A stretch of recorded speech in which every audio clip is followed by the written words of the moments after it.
بسم اللہ الرحمن الرحیم۔ آج ہم اپنے ناظرین کو ایک ایسے صحابی کا نام بتانے جا رہے ہیں جن صحابی رسول کے بارے میں اللہ کے نبی صلی اللہ علیہ وسلم نے فدا کا ابی و امی فرمایا، یعنی آپ نے فرمایا کہ میرے ماں باپ تم پر قربان۔ 1,24,000 کم و پیش صحابہ اکرام کی جماعت اپنے آپ کو اللہ کے نبی کے اوپر قربان کرنے والی ہے۔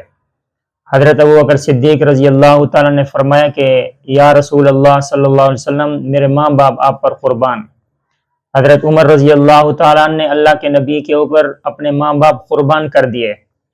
حضرت عثمان رضی اللہ تعالیٰ نے اللہ کے نبی صلی اللہ علیہ وسلم کے اوپر اپنا سب کچھ قربان کر دیا، مال بھی قربان کر دیا اور اپنے آپ کو بھی قربان کر دیا۔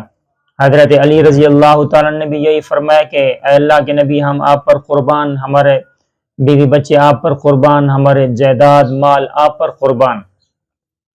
ہر صحابی رسول اپنے آپ کو اللہ کے نبی کے اوپر قربان کرنے کے لیے تیار ہے، لیکن وہ کون سے خوش نصیب صحابی ہیں جن کے لیے رحمت دو عالم سید الاولین والآخرین تاجدار مدینہ محمد عربی صلی اللہ علیہ وسلم نے اس خوش نصیب صحابی کو فرمایا کہ میرے ماں باپ آپ پر قربان۔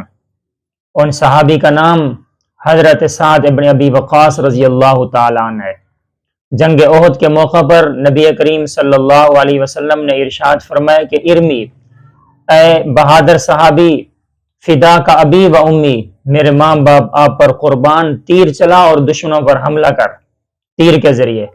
تو اس بہادر صحابی کے لیے آپ علیہ السلام نے فدا کا ابی و امی فرمایا کہ میرے ماں باپ آپ پر قربان ہو۔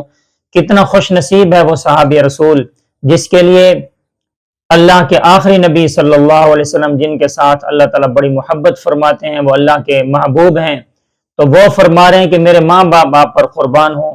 تو وہ خوش نصیب صحابی حضرت سعد ابن ابی وقاص رضی اللہ تعالیٰ عنہ ہیں، اور ایک دوسری روایت میں حضرت زبیر رضی اللہ تعالیٰ عنہ کے لیے بھی آپ نے یہی الفاظ فرمائے تھے۔ اللہ تعالیٰ ہمیں نبی پاک صلی اللہ علیہ وسلم کی سچی محبت نصیب فرمائے۔